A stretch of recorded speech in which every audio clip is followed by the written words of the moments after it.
We're live. We're doing this. I'm counting it down. 7, 8, 9, 10. We're here. Aha.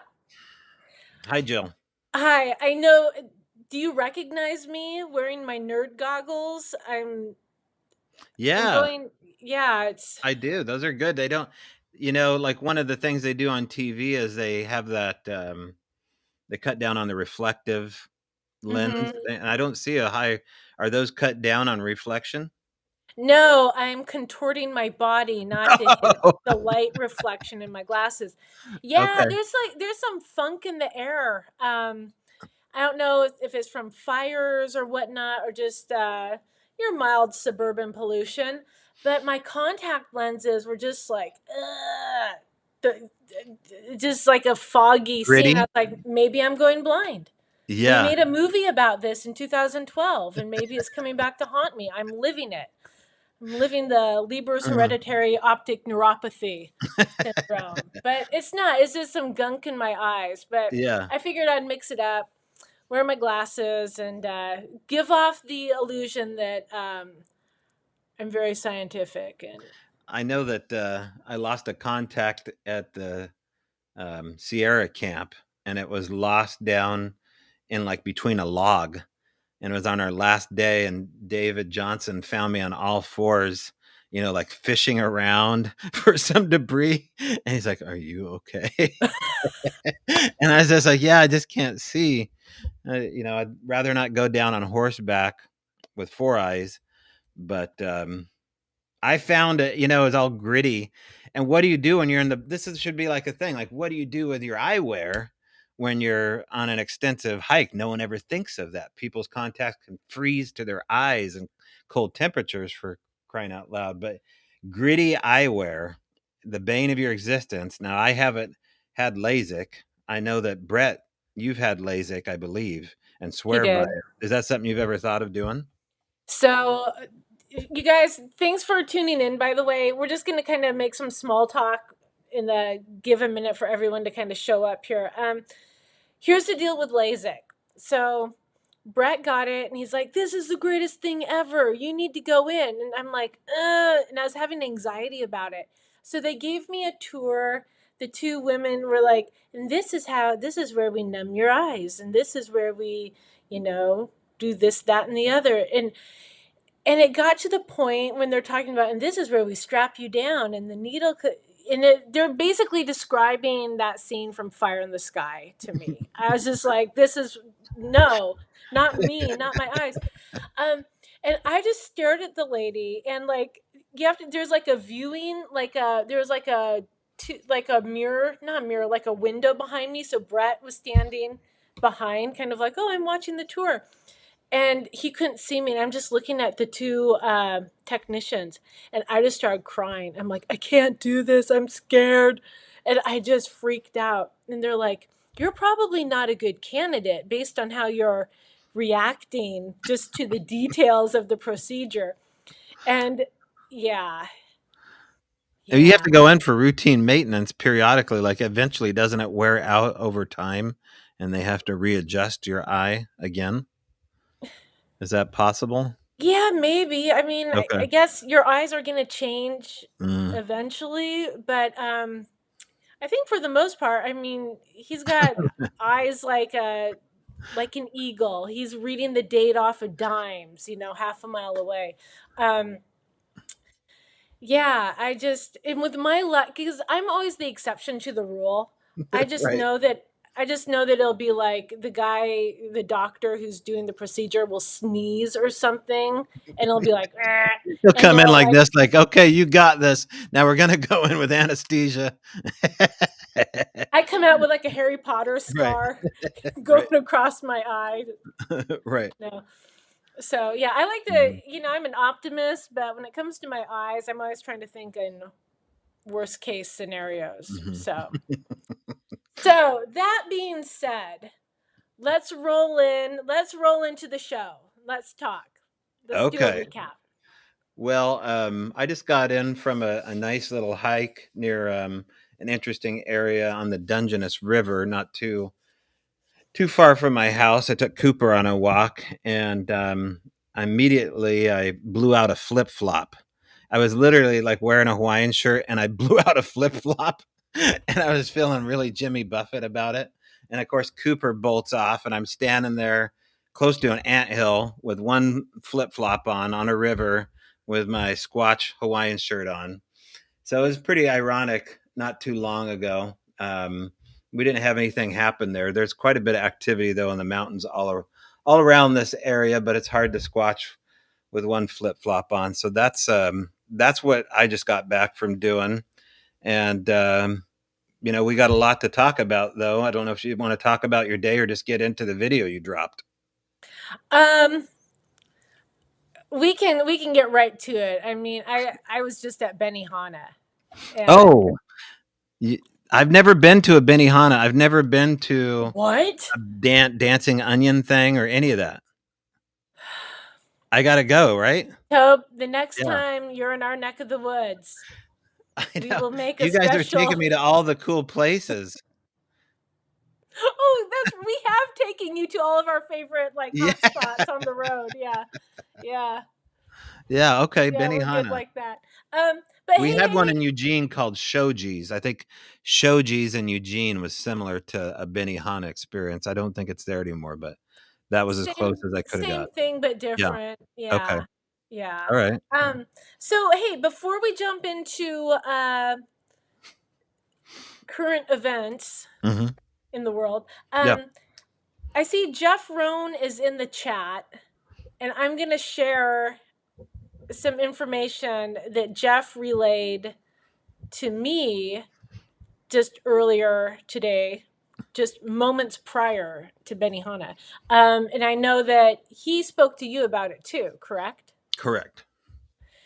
So, as many of you know, Henry Franzoni transitioned recently. I think he passed, what, 2 weeks ago?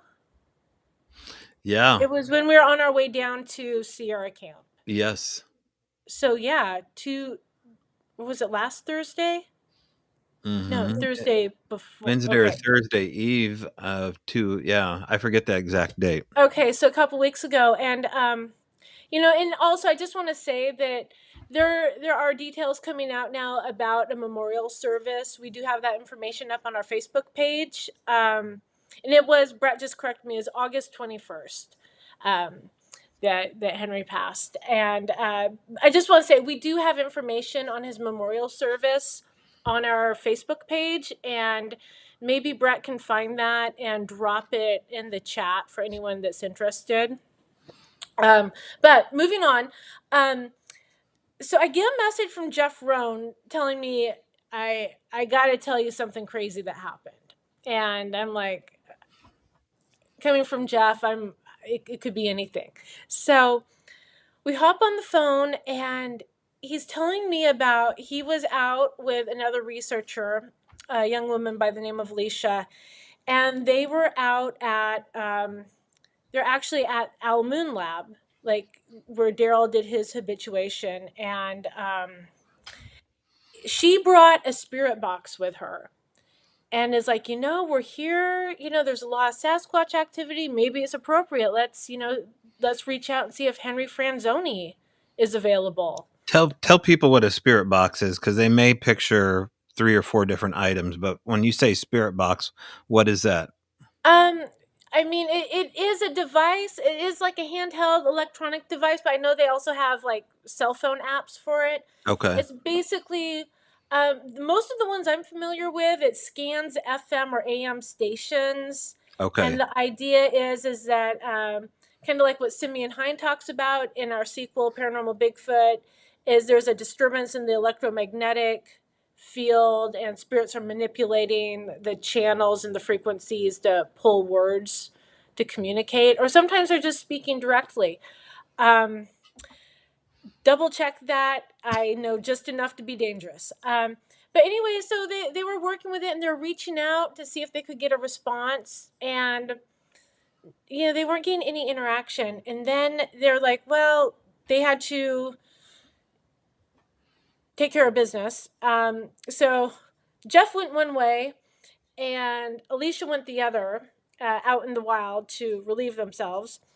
And Jeff says that when he was out, all of a sudden he started hearing this snare drum, a snare drum coming from the woods. Now, Tobe, you're familiar with this area. What's the likelihood of someone being out there drumming? I mean, a snare drum's a pretty specific thing. That's like, you picture like the Revolutionary War. Be like, yeah, or that's the Civil War. But you know what? I'm a Yankee Doodle Dandy kind of sound. Yeah. Yeah, so he's like, this can't be happening. This is unreal. So when they reunite back where their camping chairs were, where they're kind of set up, she's telling Jeff, "You won't believe what just happened to me. You won't believe what I heard." She was hearing a bass drum Oh, coming from the woods. so they're hearing two different types of drumming, They were hearing two different types of drumming. and they didn't record it, right? No, I mean, in true, the Right. mysteries have a sense of I don't humor. mean that as a bad thing, Jeff. At least you heard something. Um, I didn't Jeff's know like, about we the got the two beat. different. Yeah, right. Yeah, exactly. I didn't know that they had two different drum sounds while they were both off peeing. That part I missed. But But of it course, I is a mean, thing to like have activity when you're doing a one or two in the woods. Like you hear that time and time again. Like, oh, then they showed themselves. It's like you have no opportunity to hit record because you're too busy in the call of nature. yes. So I thought, I was like, not only does Henry have a sense of humor, but so do the mysteries. So Right. that Oh might my gosh. that might require some further investigation. Mm-hmm. Yeah, I'm waiting for him to start playing my drum right here. So we'll see. Yeah, we had a little bit of drumming too. I don't know if that would have been. I mean, the drumming that we heard was very similar to what we had just played on the computer. Did Same we talk tone. about that last week? Did we Well, share that? I don't know if we did or not, but in short, one of the crazier things that happened, on off camera, really, was because Brett was filming. Is well, we decided we weren't going to talk about stuff, so we didn't mention this. Should we talk about this? We can talk. Let's talk about this. Yeah, yeah. Well, so we were playing shamanic drumming. We were playing bolero. Obviously, we played bolero, but we also had like 1.6 gigahertz, Earth to space skinwalker sounds. It's a really disturbing sound. You Yeah. don't want to play it for long. And then we played. I had like 30 minutes of like Native American shaman drumming. Dun, dun, dun, dun, dun, dun, dun, dun, dun. I don't know if it was a 6 beat, 3 6 beat rhythm like Henry had talked about, but it was just Jill and I sitting there chatting, and we heard drumming. Well, I heard it, and at first I'm just like, "Gosh, I know it was only a 30-minute track that I had, and now we're like at minute 45. Maybe it looped." So I got up to see if it was playing, and as soon as I moved over there, the drumming kind of stopped. And but I could see that the drumming had already ended on the computer by the time I'd gotten to there. So it wasn't that, and it was coming from down the creek. You could From hear the across the difference from where creek. the Bluetooth speaker was, but there was weird sound stuff happening between where we were sitting and voices bouncing up against the granite. This is the thing, it's just like it's never good enough to take the Nat Geo. It's one of those head scratcher moments, and there was a lot of those. Definitely. And the thing about the drumming is, I had made a note to myself. I was like, oh, Tobe must have repositioned or the speaker shifted because it felt like it just sounded so distant. Mhm. And it was definitely a lot lower. I'm like, well, Mhm. I'm like, oh, he must have turned it down because we were talking. But then as soon as we became aware of it and acknowledged it, it stopped. Yeah, that really is true. So, maybe that was a throwdown. There's been some stuff happening, to people that are, involved with the hitchhiker effect phenomena. You know, we can get into that a little bit later. But I'll just say that things have been happening for Daryl Adams at his property recently, And that's just part of like, it's a very small audience that you seem to be speaking to. It's a growing audience. But when you start talking about the hitchhiker effect as it relates to Bigfoot stuff, there's just a really small minority of people right now that get it and want to even tolerate listening to it. But I don't know how you talk about Bigfoot without talking about the hitchhiker thing, like, or these strange sounds. I can't seem to move away from it. Well, do you think it's one of those things is once you kind of remove yourself from the box, and you're seeing everything and you're open to it, there's no going back? It's kind of like Plato's allegory of the cave, I guess. Oh, very good. I like that, Jill. Yes, that's Wearing good. glasses. No, The shadow self. Yes, let's talk about it. And we're deep but too.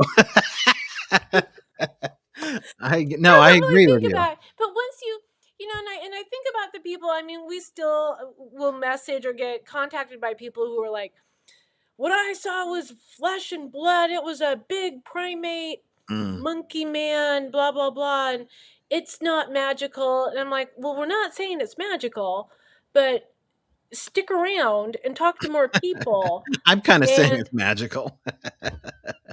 It's a magic monkey to the me. magic monkey man. No, but I'm serious. It's like stick around, see what Yeah. happens. Like let's see how this. And what I love, there are comments on some of the videos, more of the that line up with the sequel, Paranormal Bigfoot, where people state, I was a skeptic, I was a flesh and blood person, I didn't believe any of this woo crap, orbs, telepathy, blah blah blah, until it happened to me.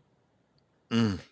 So Well, one of those, maybe we should move into the latest video you dropped because it gets into the territory of facing the shadow, and what you see in Plato's cave. Maybe you see something that you can deal with, and maybe you can't. And so you actually took a survey last week, and you put up a video with researcher Russell Acord.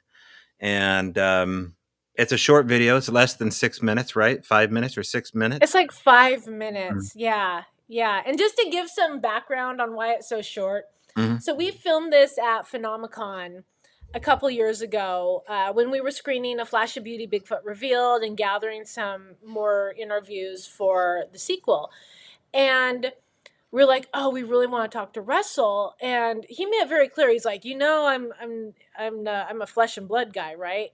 And I was Mhm. like, that's great, but you can still we can still have a conversation. We're just having a conversation. We're not, don't tattoo woo on your forehead or anything like that. We're not, Right. but and what was unfortunate was is like what he had to say. Oh, if we could go back in time and put in the first one somehow, but Mhm. we were having trouble making what he had to say fit into the sequel. So we were just kind of like, but this is still really valid and really important. So I just want to say that Phenomicon is going on right now, and he's a big presenter there down in Vernal, Utah, and we just figured in honor of Phenomicon we would Yeah. release his interview that was, albeit short, sweet, and to the point, Mhm. timely because it was Phenomicon. So that being said, So here's what I'll say about what Russ had to say in the video. Um, is that he made the case that people say that the issue of Sasquatch is more complicated than flesh and blood. And he goes over like the greatest hits, cloaking, strange lights, glowing eyes instead of reflective eyes, and basically says within those 5 minutes, none of these things have happened to me. And if they did, then I would kind of be forced to reevaluate. I think that's kind of his stance, right? Did I get yeah, it right? that sounds right. Yeah. And so throughout Expedition Bigfoot, he's been, put in circumstances of kind of looking down those rabbit holes through Ronnie LeBlanc.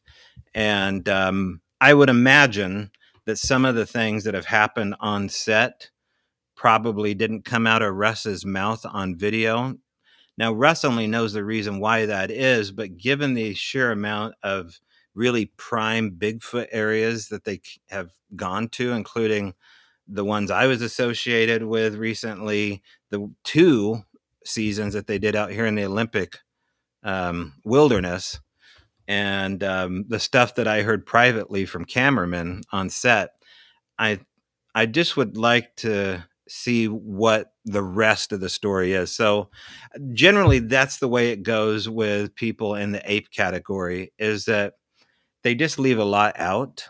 And I don't know, I think they do that because of the fact that they feel like if they include it, then they have to admit it.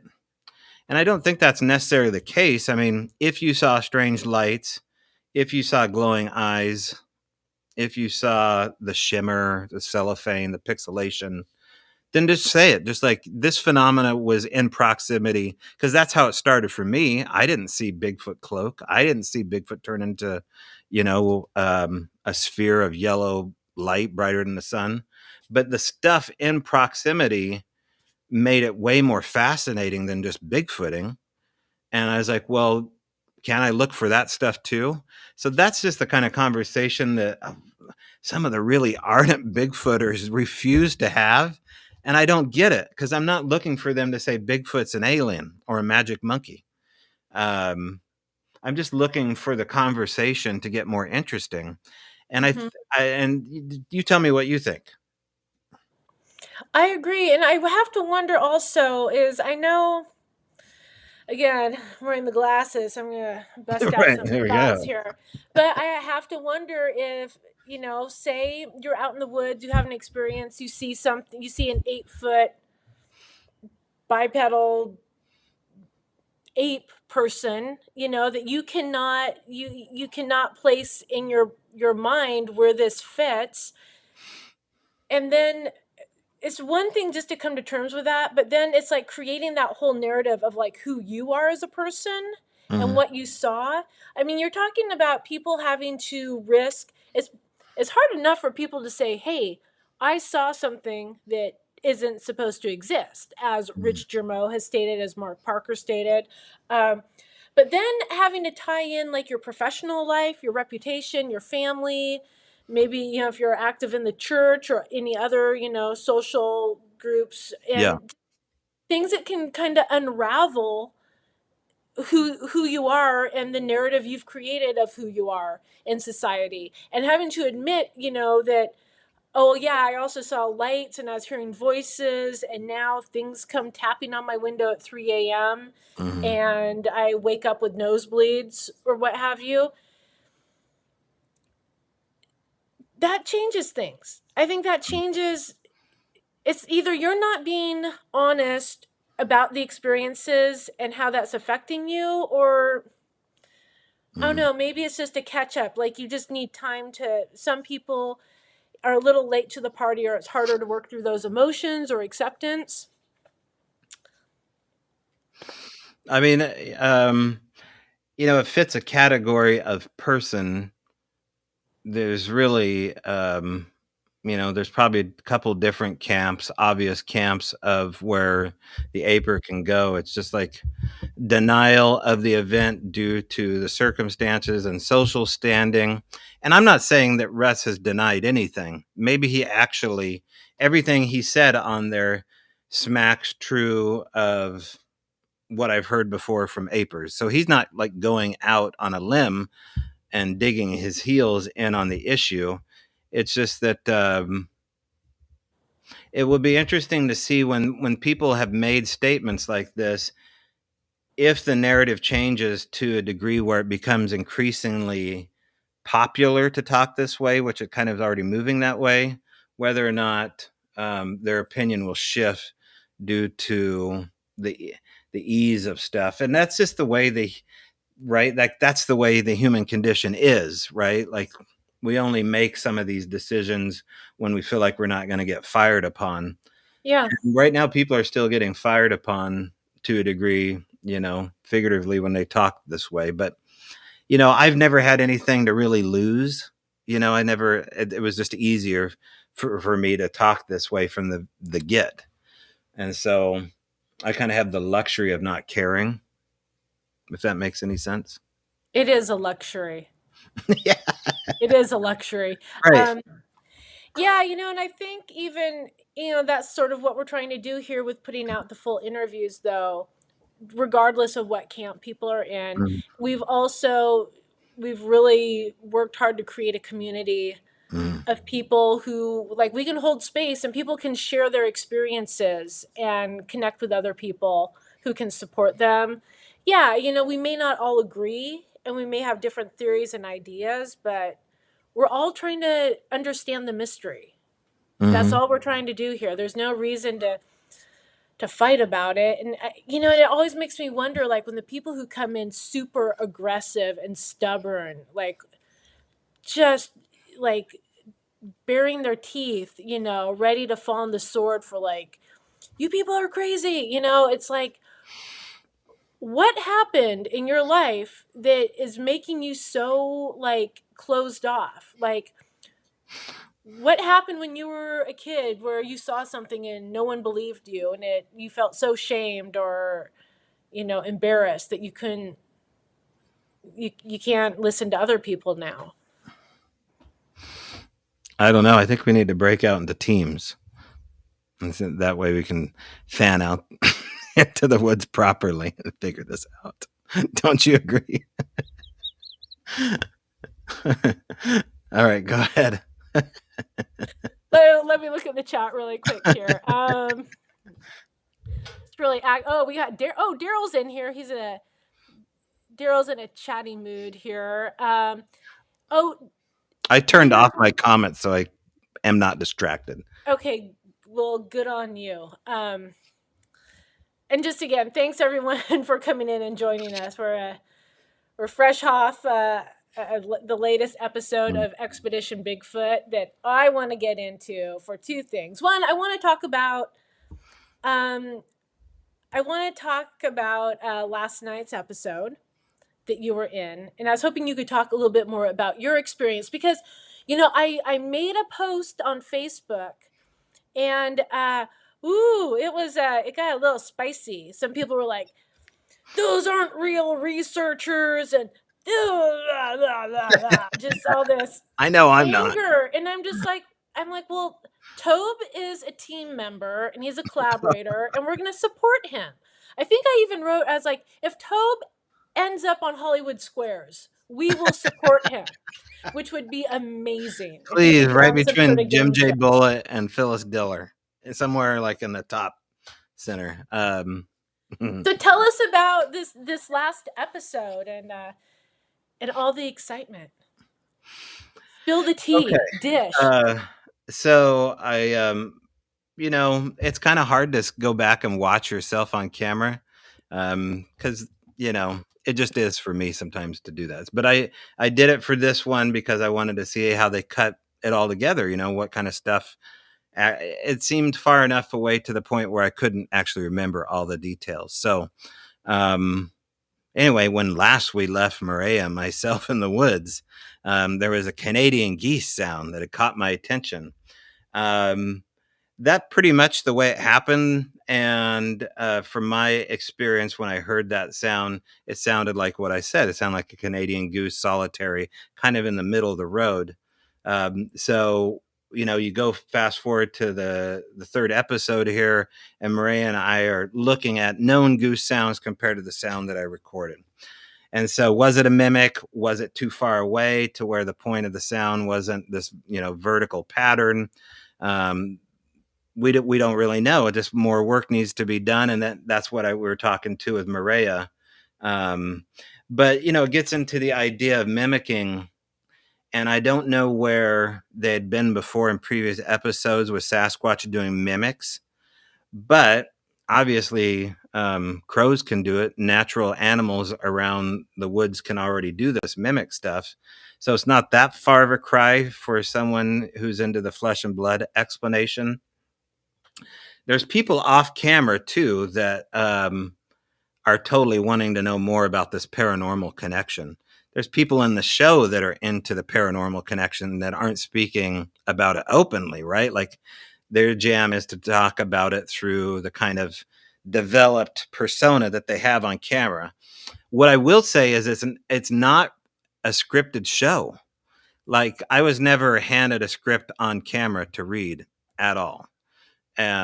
So everything that you saw on camera when my mouth was moving was honest to goodness. Maybe I said, "Can I do that again?" Because I fumbled a line or whatever, or a plane went by. But they don't hand you a script like when Maria or Bryce or Russ are doing their thing. They're doing a couple of takes with the theme of what they want to talk about.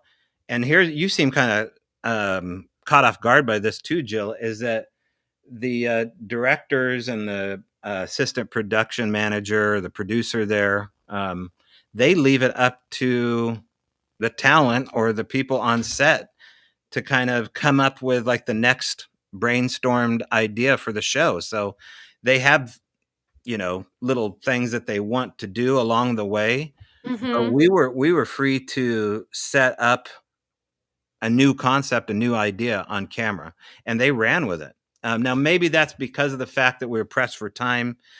I don't know. It was raining like really bad, and so it probably would have been a bigger, better experience had it not rained so much. But anyway, then some strange stuff starts to occur, and one of those stranger things that happen is the leaners, right? Like I see this. Well, first of all, we find a skull, or no, it was a like a tailbone. It looked like a Mm-hmm. skull, but it was the bottom coccyx bone of an animal, and it was just laid out in a trail that I guess they'd walked. Now, finding bones, even ones that have a patina on them, is like a Bigfoot thing. um, all you have to do is listen to a couple of stories on where Timothy Renner shows Strange Familiars, and he'll tell story after story, witness after witness, that find strange bones set in the trail that weren't there before. It's happened to me. It's happened to a lot of Bigfooters. But then we wander into what looked like a bundle of sticks all leaned up against a tree. Now, those were exactly as they appeared to be. We didn't put the sticks there. No one had seen them before. I don't know if people will even look at that as being something that is anything other than maybe like a hunting marker, which it totally could have been, but it was so similar to what Daryl and I had seen before that it's one of the things that I look for, and I think you guys look for now, because it is so odd to see a collection of sticks kind of all collected and bundled together and pushed up against an area. Mm-hmm. Or even more so in Daryl's area, how they'd be jammed into tree trunks Yes. or jam sticking out of logs and whatnot. Yeah. That's just odd. Or even like Jeff Rohn found sitting on top of the rock in his area where he had a sighting. Um, and so it's one of the things. I wasn't privy to some of the things that were happening off camera too. Like, I never met Bryce, I never met Russ. None of that was even talked about. I did my thing with Maria, and we either stayed in the woods or we went and showered at a hotel within an hour or something like that. Um, That and sounded really weird the way you did it said that, by the well. way. Just, You can imagine, right? So everybody has the option to have a room when they're shooting a show like this, because of the fact that you're out in the woods on camera for 5 days and there's unions involved. It's just the way it is. And so we stayed because of the amount of sheer rain that was happening there. There was a couple of times where we're just like, well, we're not going to hear anything. We're going to get yeah. soaking wet. And so what was I going to say is that stuff either, people are always behind though, taking shots, like Bryce had his thing going on. I had no idea that they maybe had stuff on camera, like the What do footage you that think they have about of that? like the What do you thing think about peeking. that flash? Yeah. Yeah, that reminded me so much of what I seen before. And what happens is that sometimes, here's the natural explanation, is that when that IR lens is so hot and close to the camera, anything moving in front of it is going to be white looking. It's going to be really bright. Um, but the rate of speed that was moving, and I don't know what to think of that. That's just really bizarre. I thought the thing that was peeking out from behind the tree was really weird. Like I would like to see, someone like Brad or Thinker Thunker get a hold of that and see what exactly that is moving behind the tree. And tell me about so I watched the episode this afternoon. Tell me about the track, or was it Mm. multiple tracks that you guys Right. found? So after we had found that leaner, um, we did our two audio experiments where I had my regular recorder, and then they had bought an old tape cassette and with like literal like Memorex tapes put in there, old microphone, shotgun mic, and we just kind of set up shop. And then Maria saw something that looked like a heat signature of a log. And so I go down there, put down the audio equipment, not really getting anything, maybe hear footfall. And so she's watching me and the cameraman on her FLIR walk down into the gully, and she hears something. So she kind of like gets inquisitive, like, well, I'm going to put the FLIR, I'm going to go find Tobe and the cameraman. We're down at the river by this point, which is raging. It was usually, I think they'd been there previously and you could walk across. And so it was a raging river when we were there. And there was what looked like a size 14 impression in the sand. You could see just kind of like the flex of a foot. There was no toes, but it was wide and it was interesting and it was still there. You had to have your flashlight kind of at an angle to see it, which we did because it was night. And then I kind of wander off and I hear Maria say, well, what the hell is this? Because it's in the same kind of foot zone. And it's what appears to be all the grass is pushed out going down to an embankment. And it looked like toes had kind of gripped around the mud and pushed the long grass down in the mud. But it just wasn't, I wasn't inquisitive enough about it at the time to really take note of it. We're going to, you can see in the last part of the episode that they break out what now is going to be everybody's go-to is breaking out their iPhone with the scanning element so you can do a 3D model of it. So we'll see where things go with that impression. I haven't seen it, but yeah, I mean, they didn't say goodbye to me yet in the episode, so there might be some more surprises coming up. We'll see. Dun dun Dun, dun. Cliffhanger. dun. Um. So I did. Brett just sent me I'm just noticing a message. Someone in the chat brought up, I guess, Bohemian Grove. I think they mean Bohemia Mining District. I just assume the I worst think when I that's what hear they mean. Bohemia. Is that what they mean, Um, Brett? I don't know too much about it except that it was on fire. oh And it's one of no. the first places that I saw evidence of possible Bigfoot nesting habits. It's a historic gold mining district outside of Cottage Grove. Yeah, so I hope that it's still standing. The last people that were there actually was Gwendolyn Guthrie and Mm-hmm. Priscilla Roseman took a day trip there after the Oak Ridge Fest. So that's the last people I know that actually were there. Is Um, that a hike up? Like, do you have to hike up into the woods to get there? no, you can Isn't there? drive right in. You can drive literally the old wagon road to it, and then you walk in maybe 100 yards to the tailing pile that can come out of the mountain. Okay, I wonder if that's what I'm thinking about because I know I want to say I thought saw you post about it on Facebook like a long time ago. Um, Probably, about the mining place, but the way it was situated amongst the trees and whatnot, it mm. created this like imagery that it was just like way Yeah, off deep in the woods, it is. It is no doubt. But if you have, um, pretty good tires, and you don't even have to have your car lifted. You can drive pretty much right to it. I've done it like in a little tiny Subaru, so it's totally doable. Okay, so in my '94 Honda Civic lowered, Right, right. I'll be okay. Yes. Yeah. Perfect. So that's what all I know about Expedition Bigfoot, and yeah, it was an experience. And I will say this again about Maria: is that she puts on her nails and does her hair before the show, but there is like a bush mama in there that is just like totally legit.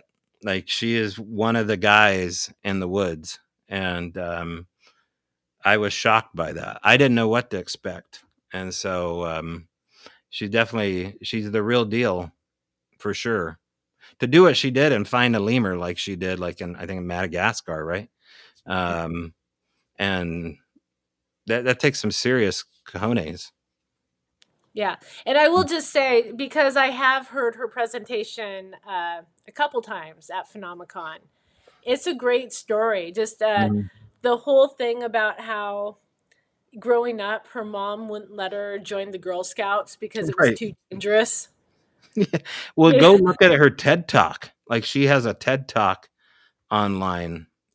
She's got lots of stuff on YouTube, and yeah, really well, it's the most impressive person, in my opinion, on the show for sure.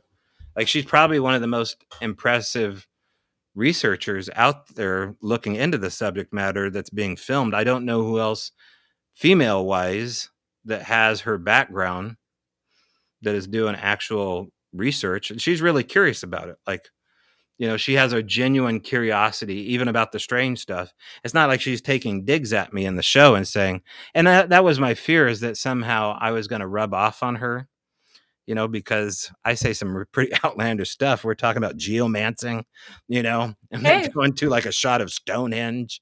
And they're like, yeah, what if this stick bundle is a, primitive geomance?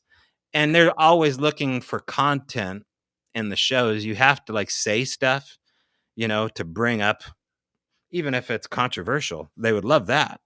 And so my point is to not be controversial, but just to say what if, right? Like that's what mm-hmm. they say on these shows is what if. And so that was a big what if moment.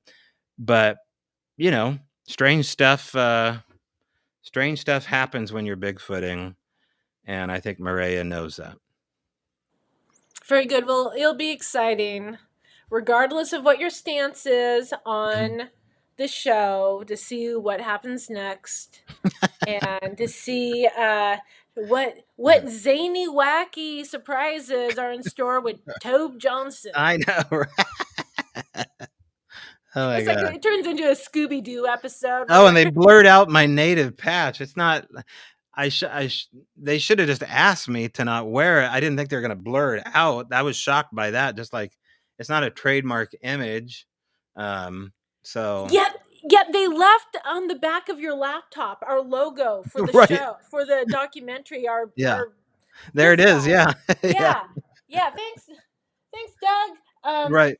Yeah, but that's like on full display and I'm just like, I love it. I love it. Hmm. I can show this to people and say that's our documentary. um Very cool. So what else do we have? What else do we have coming up?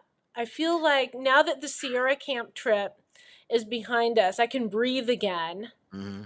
That was like a big, that was a lot to get through. Oh yeah, I wanted to mention real quick the light anomalies that Brett and I saw on our way to Portland.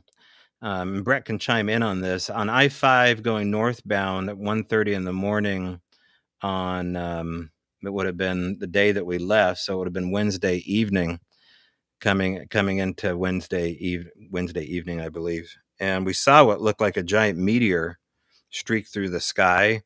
It was huge. It was bright. I think it was on the eastern side of I-5 headed north. Fast forward to like 4 or 5 days later, I think it was the second of this month. We're in 7:22 p.m. We're sitting inside our house, and all of a sudden, I get an alert on my phone from the local Squim community page of a mystery boom that streaked over Squim. And I guess it was loud enough to where it rattled windows. Now, we didn't hear it for whatever reason, even though it seemed to go right over our house. So we came outside and we saw what this cloud. Aaron's noticed it, that the cloud above us had been punched through at a high grade of speed, and you could see that there wasn't a contrail. There was a cloud with a giant hole missing mm, and piece of it kind of trailing off and whirling around in the spaces. And so we went to an elevated position, and we kept reading this thread about, there was a black streak that was seen in the sky, a thunderous roar. Um, and so we go to the top of one of the ridges, and we see what looks like a helicopter had lifted up out of a farmer's field and started flying in all around the neighborhood. It looked like a Coast Guard helicopter to me. I don't. Maybe it was sitting at one of the neighborhood airports refueling, but it did go within the proximity of our house and do some rounds and then lay down. We Hmm. didn't see anything else. It's been a mystery for a while, and then suddenly our thread was taken down off the community page. It had gotten maybe over 200 comments of people that were going back and forth about it. Sandy Nelson had found kind of like a mystery object that kind of looked like a saucer shaped thing above the Really? cloud formation. Um, I shot a video of something that came in the frame that could or may not have been a bird or a bug. Um, but the weird part is it was taken down off of Facebook, and the people that run this community page didn't take it down. They were asking who did. They didn't. What is that called? Moderator. Someone didn't have moderator powers to do it. And then suddenly we get this alert from NAS Whidbey Island, my old air station up here near Oak Harbor. And they wrote up something on a community page and pasted it all over Whidbey Island and down here as well, because they're across the straits, that said we have we're testing drones, and we're testing um, airplanes in and around this area. And they didn't mention, I think they mentioned the date. So I don't know what happened. I don't know. It was a weird day in the world of sky phenomena. Yeah, and I remember when you guys saw that on the drive back to the Pacific Northwest. Of Mhm. course, you guys, when we go on these trips, usually it's Mike Ferry, our cinematographer, in the front seat, and as usual, Jill's in the little cubby hole in the back with equipment and everything like falling on me. So I was kind of like, I "What's felt so everybody bad. looking at?" I couldn't even look back there because I get nauseous Looking at me? Thank just you. looking. Oh my god. I get really car sick. So where you were sitting would be like my nightmare, especially with Brett driving. Mr. Pole Position. Going to yeah. Uh oh. Uh Uh oh. oh. Is that just a threat? Brett just popped in. I don't know if I'm about to get my hand slapped or what. Ah, I love sitting in the back seat without all the Mr. Pole equipment. It's Position. great. Oh, That's a Jesus. compliment, Brett. Uh, gosh. Um, well, awesome. Sarah, what else do you want to talk about? What's coming up end of the month? What? Oh yeah, what? So our final orientation, I sent out an email to people that are going the Olympic Strange Days. We're pretty much at the 3 week mark, 2.5, 3 week mark, 26th through the 29th. So on the 8th is the final orientation for people that haven't sat through the Q&A of what's going to happen. The fire season definitely is. It's 84 today though, which is crazy for this time of year, but thank God for it. But the fire season is coming to an end. Yay. Um, and so check your email on that. And then we'll be going over the mapping area on the 16th and 17th and doing a virtual tour of where you're going to be and how you're going to get there. So go to your email, check those out. Those have all the Zoom links you need, blah, blah, blah. And I don't know. A little birdie told me that old Daryl Adams might be dropping by from Oklahoma. So if you haven't had a chance to hang out with Big Papa, now's your chance to show up on the mountain and hear it from the horse's mouth, because you got to be sick of mine. So, tell me again, and explain to everyone. So, how is it? How does it unfold? So, we're gonna be. Are we able to drive in, or do we have to like pack in everything? No, no, Um, no. No. You will not be responsible for packing in anything. You drive into the spot that you want. It basically is an old log landing. And so, if you can just imagine in your head a giant surface area, roughly the size of a football field, and then you kind of just find your lot in life. That's where the main hub is going to be. There's different tiers to it and little alleyways that you can get to, not literal alleyways, but little side roads and things like that. And then there's all these satellite camps up there. So that's the point that I want people to see on the map with me, because it may be of interest for them to get up there early after the 17th of this month and you find out how to get there. You may want to go find your spot first, because it's first come first serve. It's not like we're going to a campsite. okay, so the 26th, what day is that? Is that like a Thursday or Yes, it is okay, like. so people arrive on Thursday, but Friday and Saturday are the main event days, correct? Yeah, Thursday is going to be a setup day. We'll have some stuff planned that evening. Like I said, we're probably going to move a few things around, and those will just be planned accordingly. But you saw it as like setting up camp. It's a thing. Yeah. And maybe you are a perfectionist. Maybe you don't want to camp next to other people. And so just plan on Thursday being kind of like a meet and greet and an evening, um, you know, introduction of sorts. Okay. Okay. Hmm. Yeah. Yeah. And so that's what's Work happening. that out. And we'll have a map set up for everybody, like a Xerox copy of if you need to get off the mountain for any reason, you need to get to some kind of services provided to you. You want to know where the nearest town is to go get a coffee or something like that. Like all those things are possible. You just you kind of be surprised at how some people aren't prepared to go into the woods. And so I didn't want anybody to feel that way. So last list I sent out to people were possible things, because I thought of you and Brett and your plight of not knowing that you needed to have a tarp. And I was like, gosh, I guess I didn't have any idea that people didn't think they needed a tarp of some kind for laying down as a footprint. And I was just like, well, I'm totally naive to what people don't know. So I'm just going to start from the beginning. So it's a little bit of lengthy of an email I sent, but I did go over some things you may want to consider. Very good. Mhm. Looking forward to it. And Absolutely. in other news, we have more interviews that will be rolling out, and we'll be starting up the follow-up podcast soon. Tobe, we got we got to figure that out. Our Don't laugh. schedule. Don't laugh. That's my coping mechanism. Okay. The smile is a mask of Right. stress.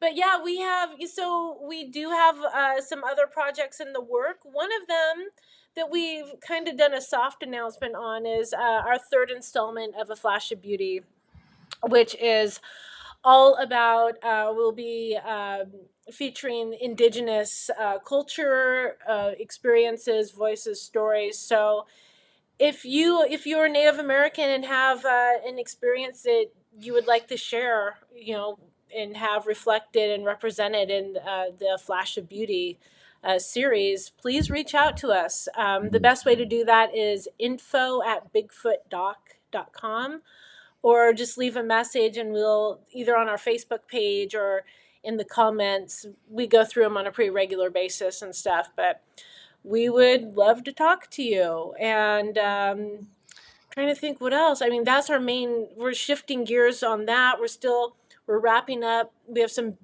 big interviews coming up for Voices in the Wilderness. Uh, I'm excited about that. There's going to be a lot of travel. It's going to be a very busy end of the year for us, but we can't wait. And I think you guys are really going to enjoy what we're putting together. And next year, no matter what, we're going to be at Phenomicon. And if you're watching this, and I'd love for you to come to next year's Olympic Strange Days, blah blah blah. But you got to try to find a way to be in Vernal, Utah about this time of year. It's like the first or second week of September. You got to buy tickets early; they sell out. It's really a fun conference, and we're kind of kicking ourselves we're not there. Yeah, I mean, I even the vendor list, Hmm. because the last couple years we've had a table there in addition to screening the documentaries. There was a waiting list for vendors, and I was trying to like figure out any angle possible to try to get in. Right. I was like, can we get press passes? Can we? What if we do this? And I think they're just so overwhelmed because they put on quite a show, and it's Mhm. definitely worth checking out. Yeah. So So next year. next year, next year. But I don't want to get too far ahead of us because there's another event that's going to take place next September, and I'll start rolling out information on that when the time is appropriate. Okay. Yeah, Perfect. Well, I love the new background. That's a nice touch. Whoever put that up there, it's that better was than just a Brett. black blob. Yes. Yeah. Well, on that note, I'm looking at my little notes here. Do. Okay, that's all I got. What do they do in Vegas when they do the Right like? Yeah, that's all I got. there, Is you there got it. anything? Anyone in the chat? Is there anything with it? We need. Oh, thank you, Brett Eichenberger. So here's another kind of recent ad to our calendar. October 25th and 26th, we will be at the Yakima Bigfoot Conference. We've been there the last couple of years screening both documentaries. This year, we're doing something a little bit different. They're going to give us a separate space, and we'll have some of the extended interviews playing, but we'll also have cameras rolling. So if you have an experience you want to share on camera, either for our YouTube channel or for a Flash of Beauty 3 that I just mentioned, please come by and visit with us. And there's going to be some great people there. Elaine Miles from Northern Exposure, who we have already shared her experience on the channel. She is a riot. I absolutely love her, and you will too if you haven't met her already. Dr. Jeff Meldrum will be there. Matt Moneymaker will be in attendance. Mel Skahan, of course. I think What Barb was Shu. the res policewoman's name? Daniela? Oh, Hollyana. Hollyanna. I didn't see her on the roster, but I'm gonna get a hold of her. I We do mean, need to talk to her. you want to meet this gal, and if she's in attendance, oh my gosh, amazing story. Yeah, yeah, a lot of great stuff, and who knows? Who knows what else might happen? Who I'm knows? trying to sound mysterious, but Well, yeah. No, it's a mysterious area. Before last year, we ended up at a bar called Pan's Flute looking for a goat lady. I don't yeah, know what could be a better time than that. we did. When we walked in, the music scratched, and the bartenders were just like, "Oh, these children are lost." Right. Let me help you. And before we knew it, we were like old friends. We ended up with like a plate of, I don't know, caliente This, shrimp of some kind. yeah, the shrimp, and you were karaokeing I some did like some karaoke. You classic. can't keep me off that. Was that ABBA or Neil Diamond? Who were you? Don't say ABBA. It was, it was Neil. Neil. Okay, Come on. next What do time. you think I am? Can you Next hear the drums, Fernando? time. Alrighty. I think that's everything for now. I'm sure I'll think of a bunch of other things I was supposed to mention, but yeah. Oh, I just saw Ashley Stinnett pop up in the chat. I do want to say, Ashley, okay, so I just happened to be this morning, putting around the house, and I had Facebook on, I was scrolling, and it popped up that Ashley and Arla were on a podcast, and I was like, oh, it's happening right now. I usually miss these things when they're live. And I clicked on, and it was incredibly humbling, and I got a little teary-eyed. They were just talking about their experiences being a part of sharing on the documentary, and everything. And I just want to thank Ashley and Arla for the beautiful, kind words you had to say about working with us and participating in the documentaries. And we can't wait to film with you again, because I know there are more stories to tell and more adventures and mysteries to explore. Yeah, I think that was on the Pork and Beans show, if I'm It right. was, yeah, yeah, I love yeah. that. It was a good one. Nice. So look it up on Facebook if you can. And Mm. okay, you guys, we've been here for an hour, and that's usually where my attention span ends. So Well done, Jill. Thanks, everybody. And we'll see you back here same time next week, Thursday, 7 p.m. Pacific Standard. yeah, and if you guys have any ideas or anything you want us to cover or talk about, just shoot us an email or a message, and we'll try to work it in.